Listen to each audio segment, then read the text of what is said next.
Hi everyone, and welcome to our session, The Potential of Community-Based Tourism to Protect the Environment and Empower Communities. My name is Indy Schumacher and I'm a Sustainable Tourism Consultant at Seagoing Green. We are this year's Sustainable Tourism Ambassador for the Connecting Nature Enterprise Platform. I'm very excited to share with you today our great speakers. But first, let's just run through this session's agenda.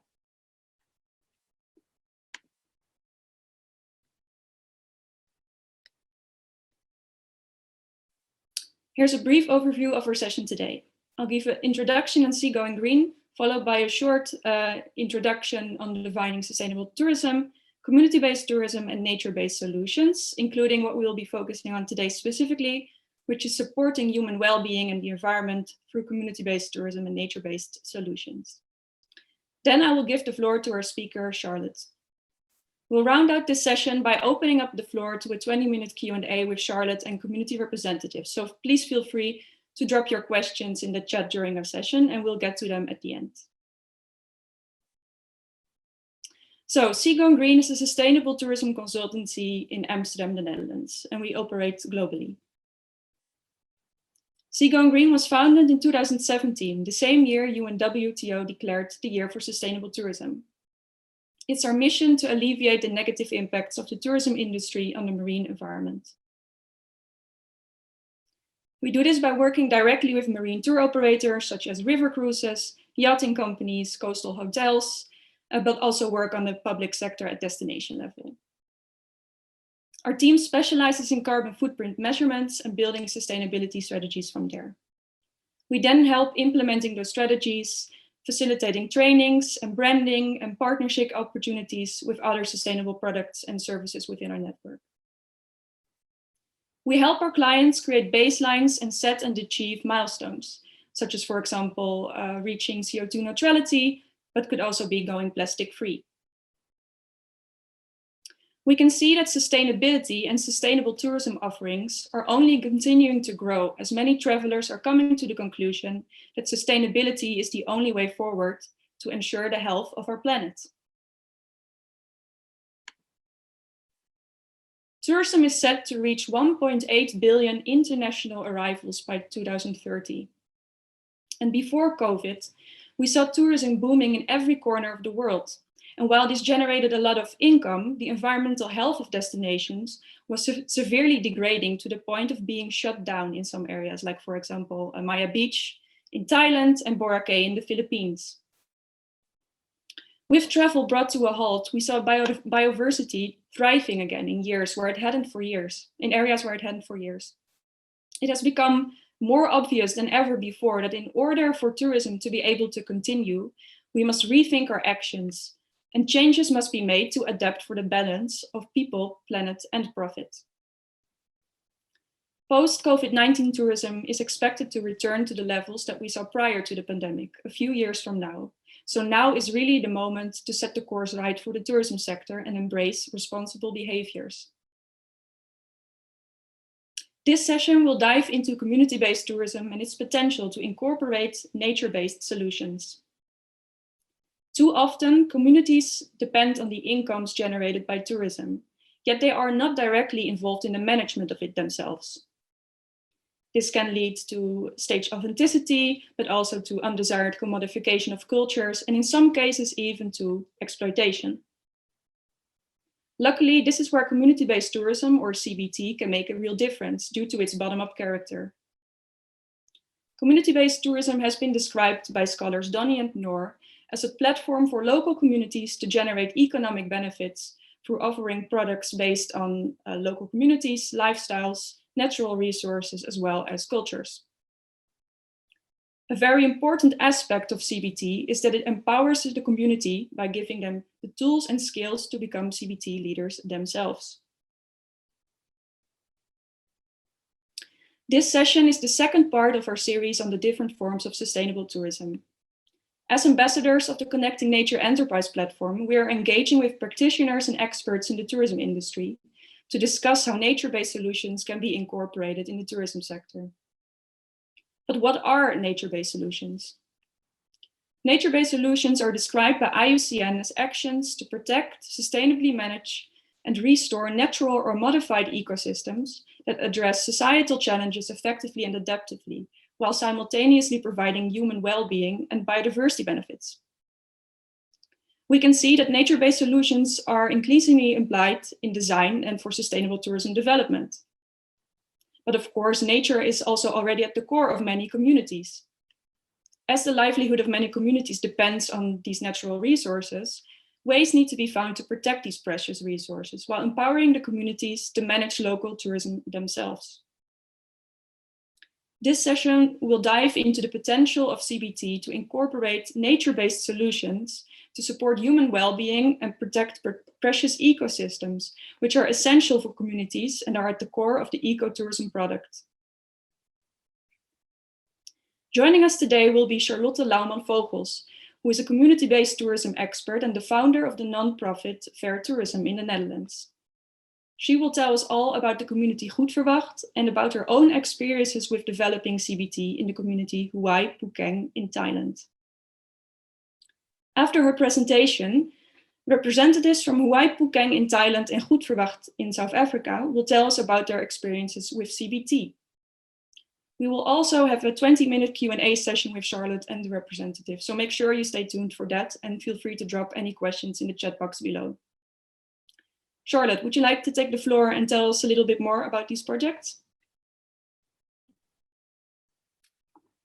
Yes, thank you. That's great. Yeah, if you can start my presentation, Indy, that would be really great. Welcome, everybody. Thank you, Sea Going Green and the Connecting Nature platform for having us at in this session. It's really really appreciate it. Yes, I'm the founder and CEO of Fair Tourism. And Fair Tourism is a foundation, is one of the first organizations in the Netherlands starting to communicate about sustainable tourism already in the 80s, 1989, as reisbewijs. And I joined them in 2000 as a volunteer. And after that, in 2004, the board wanted to stop with the foundation. So I decided to continue. Change the name to Fair Tourism and continue their great goal to create awareness and excitement among the general public to create awareness about sustainable tourism, but also to develop study materials, study trips, workshops, guest lectures for educational institutions. So I've been doing that for more than 20 years now. And we also added a goal, and that's the assisting local communities with community-based tourism. So that is very close to heart for me.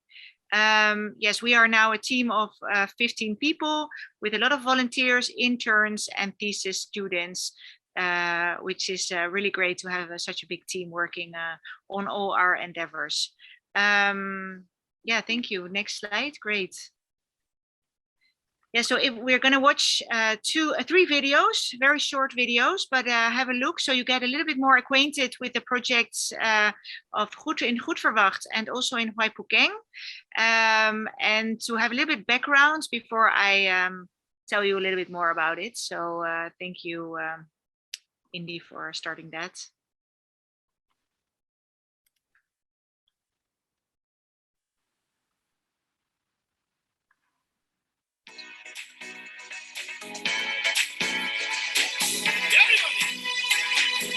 Get ready for this party. Are you there? Woo! I want everybody on the floor.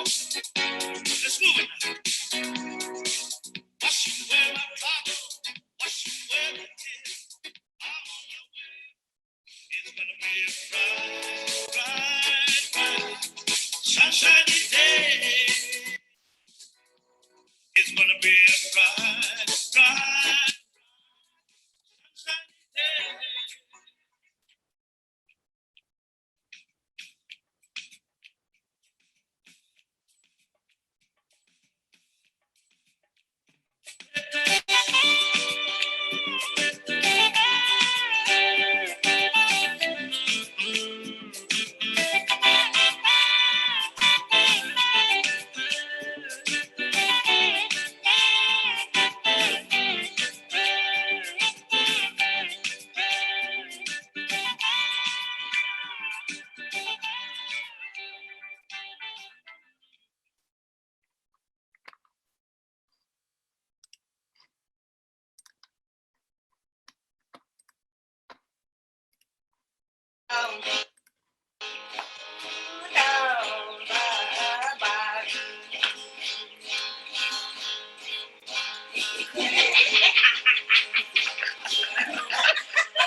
يعني شفنا بعدين يعني هذا على طول زي مثلا للكسي زي مثلا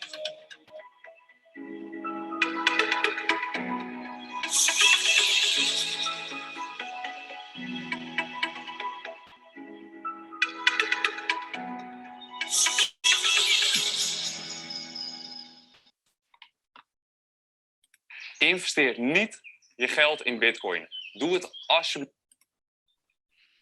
So thank you. Yeah, so I think you have a little bit of an idea now about these two communities. Very short, but I think a good, a little bit of an idea, picture. And so I wanted to start talking a little bit about Huaypukeng, because I've supported them for nearly 10 years with development towards CBT, as they have been more of a show village, tourists just wanting to have a look at the Kayan, the famous women with the rings, but not really. Oh, Indy, great if you want to go to the next slide. Thank you. Yeah, so this is the reason why I started to assist the Kayan village of Huaypukeng, and we also want to support other villages in this situation, because this is what is happening, and people are talking about exploitation and not a good way of tourism. Say don't go there, but there is another way, and that is community-based tourism. So I was really happy that the villagers in Huaypukeng they wanted to do something different than only being photographed and being like, yeah, more of a photo opportunity. And so together with them, I gave training to them, and together, well, they came up with all these ideas that they wanted to share with tourists. So many skills and so many short stories they can share with tourists. And yeah, great if you can go. Yeah, thanks. So Huaypukeng is now the first village in all of Thailand that made this transition from show village towards CBT. And not only Kayan are living there, but also other Karenni subgroups, Kayas, Pakayor, Red Karen, even also Shan minority. So there's so much potential to learn about all these different cultures. And it's great because some tour operators are already offering before COVID. Of course, there are tour operators going there, and they're saying this is the highlight of our trip. You know, it's so wonderful. So we're good on the right track with that, and hopefully after when it's allowed again, we can go there again and we can visit Huaypukeng.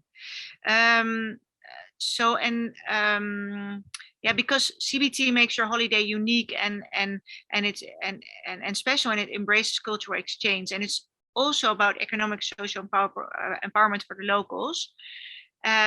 Next to that, people are proud when people come to visit them, yeah, about their culture and about the stories they have to tell, the skills they can share, and strengthens faith in their own work. It also creates mutual understanding and respect. There is an organization called Peace Through Tourism. So tourism can even foster peace. And the good thing is that income goes to community projects, healthcare, education, and of course to the locals involved in tourism.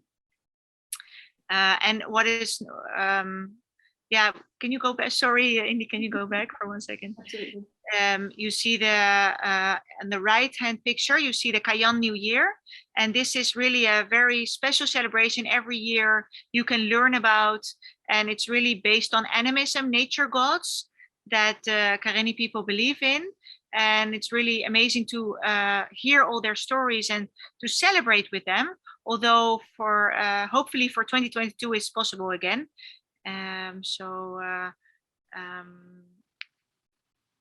Yes, so great if you, yeah.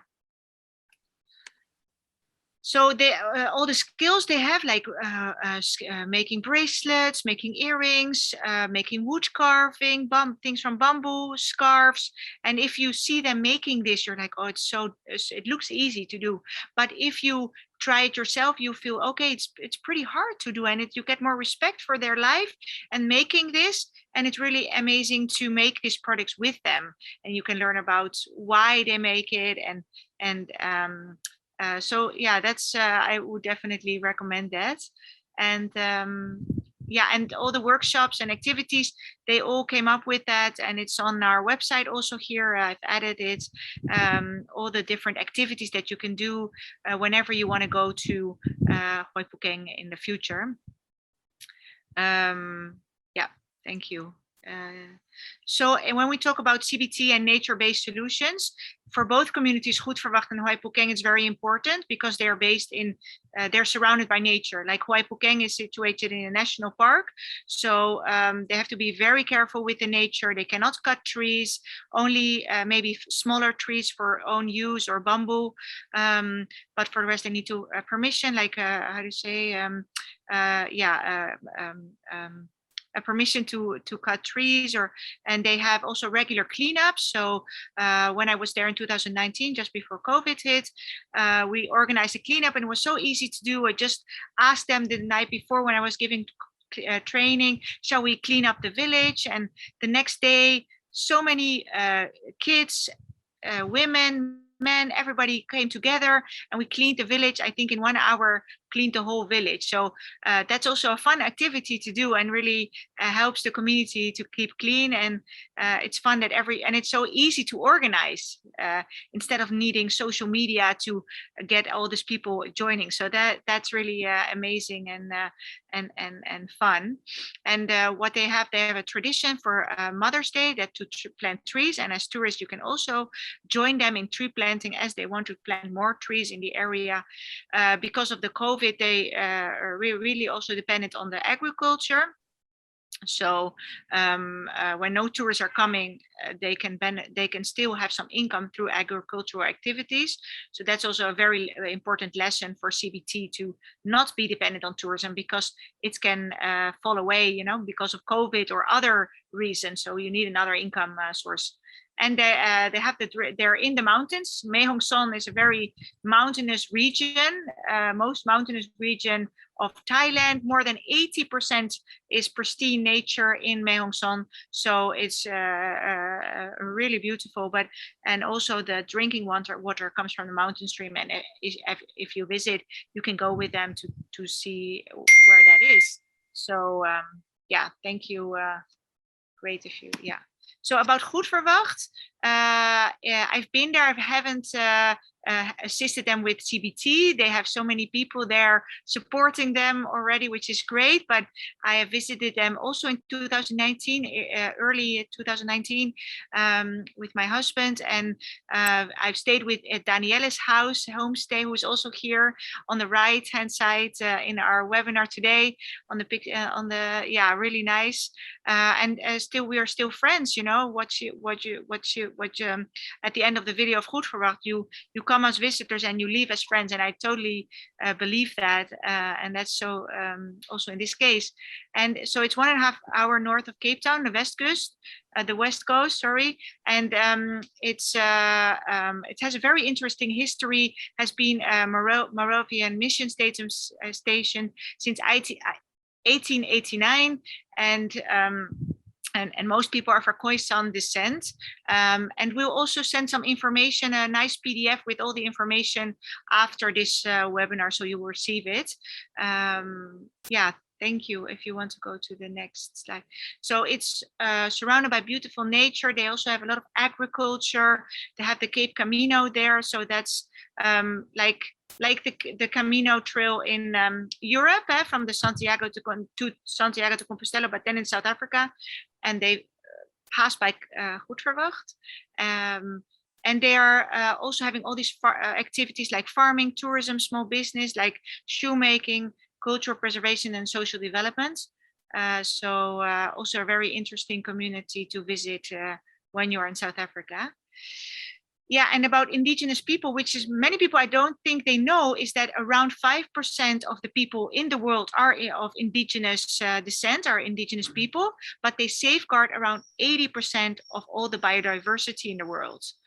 And they have been practicing this restoration and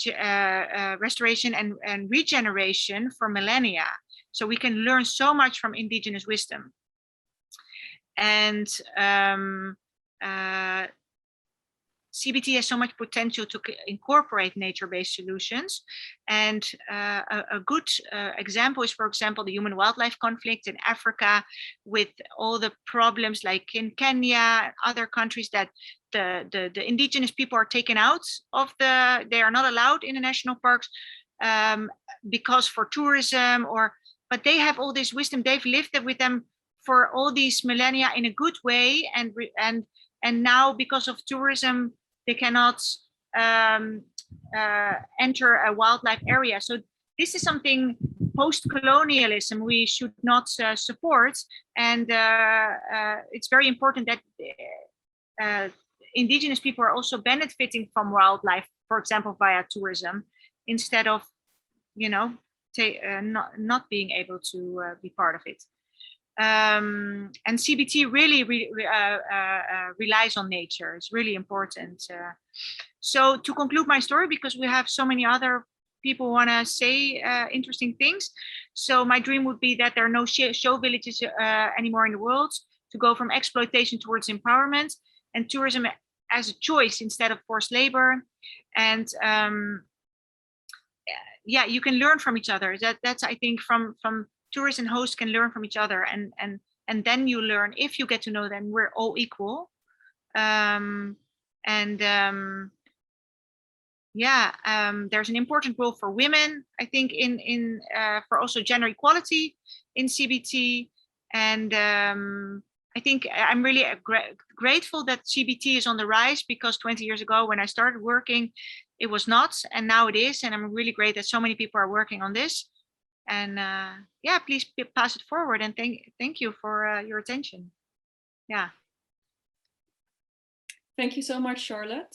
I would now like to open up the floor for our community representatives. Maybe Stefan from Goed Verwacht would like to join the floor and tell us a little bit more about this community and how they develop community-based tourism.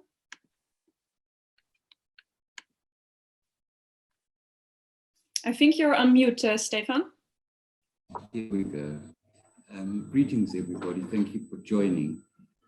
The community of tourism of Goed Verwacht has been in existence for millennia. The Khoisan are the oldest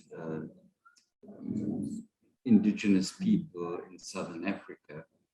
And we, through economic development opportunities and fair trade tourism, have got involved with this community to offer a destination that is still very much a community destination, a friendly destination, a safe destination also for visitors, where people can interact on activities with families, with people, share cultures, and have laugh and fun whilst appreciating and enjoying fruits and vegetables that are organically grown in this valley.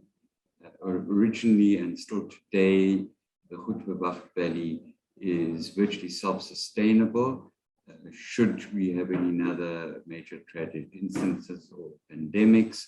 So as we develop tourism on a small scale level, we also are nurturing the sustainability of the community. Thank you. Thank you so much. This is super interesting to hear more about. I wondered, what are the biggest changes that you have seen in your community since you started developing CBT, Stefan? I think what's critical when you deal with people that you don't know is to remove the fears of the unknown. So when we started developing the homestay concept, where visitors could stay with the Khoisan descendants, enslaved descendants, it was a new way of doing business. They'd never had foreign visitors to this degree. And even though when I say this degree, I mean 3 or 4 or 10 in a week. But by not understanding the needs and wants of foreigners, we gave them some tourism insights and training about how to host people. And these people are very proud people, and they love to give up their best. And by removing any fears that they may not be able to deliver quite what a visitor may expect, the confidence level in the community has grown wonderfully. And the participation of the community in opening their homes, in becoming registered tour guides, in restoring the cultural sites, telling people and sharing about the history, which in Khoisan culture was very much passed on word for word. We're now able to actually document this history. And with that, it also gives a sense of identity and acknowledgement and self-worth to the Khoisan nation. That's wonderful to hear about this growth in confidence. Would you say the community has become tighter ever since you started working on community-based tourism? Well, we only have a population of about 2,000 people here, and an additional 500 or so that commute away for their work and income. So I don't see any difficulties in communication, whether we in our own families and in yours, we sometimes have disagreements or we see points differently. So do the local people. So everybody is really entitled to their own opinion, their own ways. But when we represent Goed Verwacht as a destination and the people, and as people, the slave descendants and Khoi descendants which have mingled are called the Kloovers. And they speak a dialect of Afrikaans, which has an extended brei in the manier van hoe hulle praat. So unless you are used to the colloquial ways and expressions, as an Englishman, you may be baffled, even as an Afrikaner from a high language background may find the colloquial manner of speaking a little difficult to follow. But wherever there's issues, it's sharing and caring, and we make each other aware of what the other's trying to say. Okay, thank you, I see. Of course, the COVID-19 pandemic had huge impacts on the global tourism sector. Did this also impact community-based tourism within your community in Goed Verwacht? I'd say very definitely. We'd come to a point where we had a steady flow of people regularly visiting through the marketing channels, agencies, and social media. But it came the epidemic or pandemic, even the people of Goed Verwacht had to isolate. And as far as Destination South Africa is concerned, we struggled very much to maintain our general economy, because being so far away from mainstream European and American and Southeast Asian business, the loss of the flow of the tourism traffic really hampered sustainability. And a lot of additional hunger came about. A lot of people lost their jobs, including me.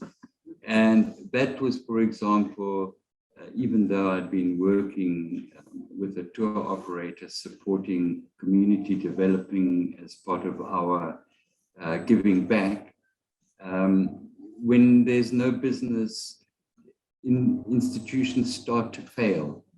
And the shrinking of people, and an old-timer like me rather made space for the young people and their future, and I could find my own way.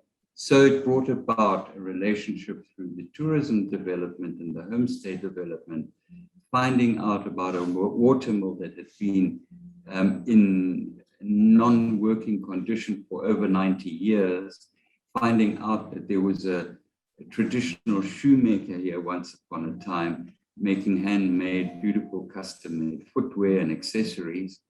We didn't do that for the last 45 years. And through the opportunities, blessings, and support, we managed to establish a fully fledged cobbler's shop where people come and have custom-made footwear made. We've started commercially producing stone ground flour after all those years. And even having the flour means that the corn that the locals do grow to a degree can be processed locally, can produce the bread and other grain needs of the community, even setting the mill to a degree where we can do the animal feeds. And it's an absolutely wonderful opportunity. We've started in restoring an original donkey wagon, a cart.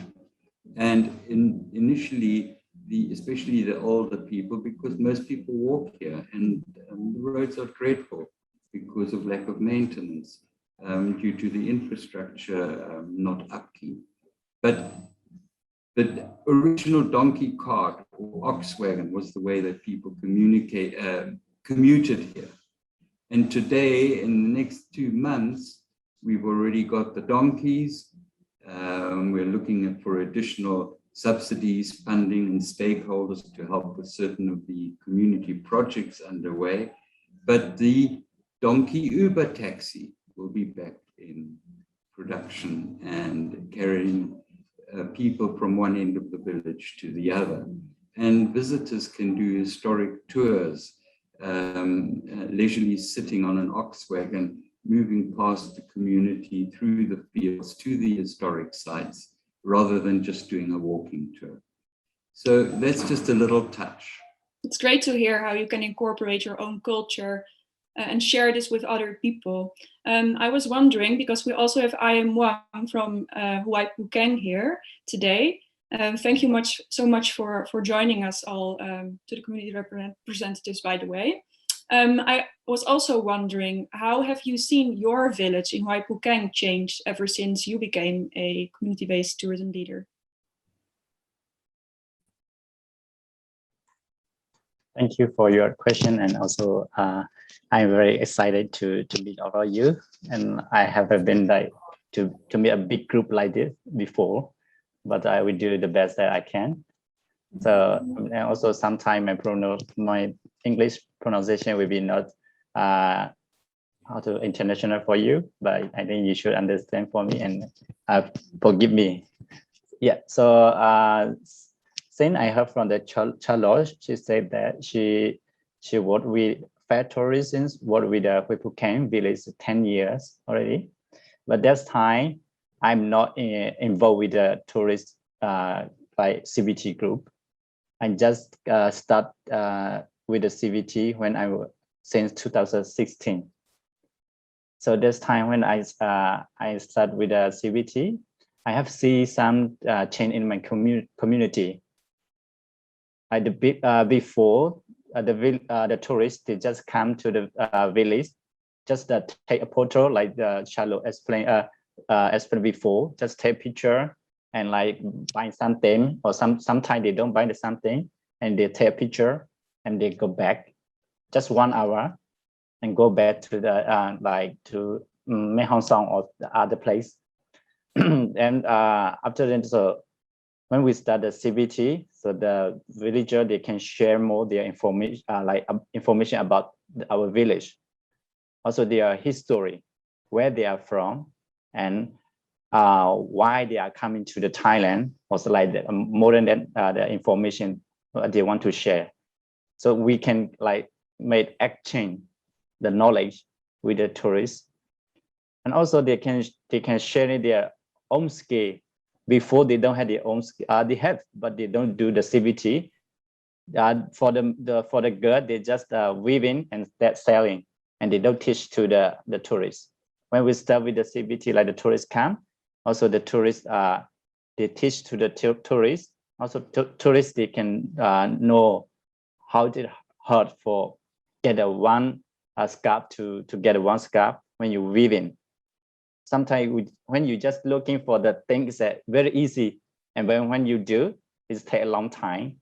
So that's where some tourists, they can understand more than that is hard to do. Yeah, so we can exchange how to say, we can exchange knowledge too. So like making bamboo cup, and also weaving, brass jewelry making, and also the other activity like homestay. Before we don't have a homestay, and then now we had a homestay. So yeah, this is the something that changed in my community.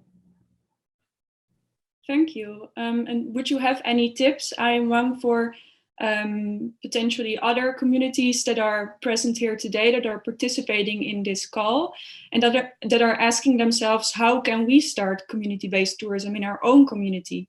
Would you have any tips for them? Sorry, I don't understand this question. Would you have any tips for people who want to get involved in community-based tourism with their own community?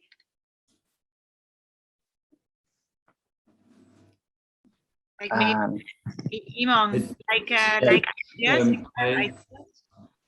tips means, have you got any advice for other communities if they want to start community-based tourism?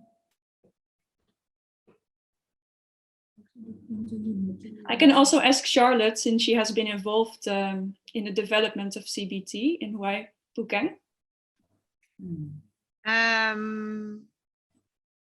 Yeah, it's okay. I can, for example, if communities haven't had any experience working with tourism, or then capacity building could be useful, like giving training, and could be so many topics that they want to work on to be able to receive visitors.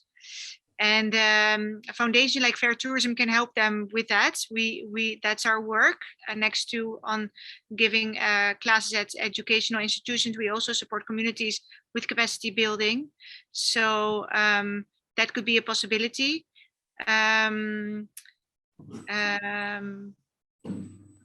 Yeah, I think that's okay. Because what made you start as a CBT expert, helping communities develop CBT?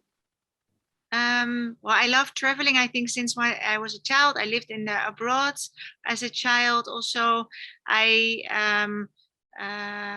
was always very very strongly against injustice and inequality, and I knew I wanted to work on that during my career. And when I was 15, we went to a career center, a very small. There was no internet or anything, so, and there was like this folder. There were all these educational, how to say, universities where you could go to, and there was in Breda the university in the first university in tourism. And I definitely want to do that, and I did that, international studies, and then I came across sustainable tourism during my field trip in Thailand, and I was like, I want to work on this sustainable tourism and mostly focus on the people side, as I feel that the environment side is more already worked on. I think in tourism it gets more attention, and the people side is a little bit less. Less visual, and it's becoming more visual, which is great, and the connection with nature and the planet and the culture and the people is becoming more, so that's great. But that's I think that sums it up a little bit. Yeah. Mm-hmm. Okay, because you said that the social aspect of CBT is so important. Do you think there's also room for CBT to involve tourists in taking care of the environment and of the planet? Yes, definitely, because when they go somewhere and meet local people and hear their stories and hear their their struggles with climate change or others, then it becomes visible, and it's more that they're more then they're learning about it, and then because when it's unknown to them, it's unloved. So they can only love it. They can only love the cause if they know about it and if they experience it themselves. So it's very important that people step out of their bubble and also take off their Western glasses and meet local people and their vision and learn what are the issues and what they can do about it and tell more people about it. And I think it would be really nice if more and more people go to visit local communities in a respectful way, in a like a meaningful way, in what we are talking about today, and so that there is like a win-win space, that it's a great experience for both parties, not only for the tourists but for the locals, and I'm very grateful we're heading that way. It's becoming much more popular, and people they really want to do that on their holidays. Slow travel is also something people want to stay for a longer period somewhere, which is really beneficial for communities. Can I also ask a question? Because I would like, that would be great. Thank you. I was wondering, I want to ask Danielle, what do you like the most about community-based tourism, with to be with local, with the tourists? What do you like the most about this? Hi, Charlotte. Hi. Firstly, I learn a lot from the homestays, and when we were on that course that we do here from Abang Travel, we learn a lot from them, how to treat the people, the guests, and so yeah, and when you guys came, we learned from you guys. What are you doing in your land and how you do it there? And now you're telling us more how other people are doing and what they are doing in their communities. So yeah, I love having people, and I like treating them good. Because we are a small community, and we've got only 3 homestays now from the functioning. Yeah, that are functioning. Yeah. So Of the 17. Of the 17, 18. It's actually 18. So yeah, because yeah, we work a lot, and we are working hard. But we are the 3 that is sustainable now is working together, and yeah, I love treating people and getting people at my house, and like we do, me and you and Eric. Yeah, I love it. Yeah, you're very, very good host, Danielle. So thank you so much. And I'm sure Cynthia as well, but I haven't had the experience yet to stay at your house. So maybe in the future. Yeah. I'm waiting. Yeah, me too. Yeah. Yeah, you're more than welcome to come and visit us again and bring us some of your people. Yes. For us. All go to Goed Verwacht. Yes. Yeah. Especially I'm Mahung. Aymang, yeah, go to South Africa. Some of that local people, so that we can laugh and chat and dance and like that aunties do there. Nice. Yeah.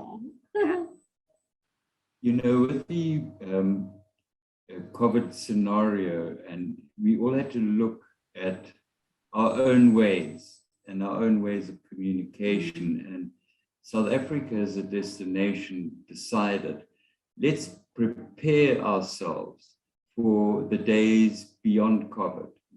So where we may not have been ready to really cope with tourism on many levels, this time warp and standstill, in a sense, has given us such an advantage to to be prepared and to be better equipped to host the visitors. Yeah, that's how we started. It was a wake-up call. Let's get it together. Opportunities for us. Yeah, out of COVID. Out of COVID. Yeah, and then I also wonder, what do you think the future will look like after COVID-19? Maybe Charlotte can answer this question. How do you think nature-based solutions can play a role in community-based tourism after COVID? Yeah, they're what I've already mentioned. They're very important, and I think people are more aware now, also because with the COVID and the standstill of the travel industry, that people that the nature was coming back in cities, that it was so quiet. Yeah, that nature is just taking over again, and I of course I cannot. I don't have a glass ball, so I don't know exactly how it's all going to play out, but I do believe that. There's more awareness about nature and how that it's very important to be, you know, to think about environmental friendly solutions and for like indigenous communities where CBT that work on CBT, nature is very important because it's part of their. It's part of the product they're offering to clients. So without the nature, there is no CBT. So that's I think we really have to realize that. And but I do hope that more and more people think about ways to be more environmental friendly, because I still have the feeling that it's often like it's not in my backyard and why should I worry about it? It's not close to home yet to take all these, you know, environmental friendly how do you say, like that live in a better way, have less footprint.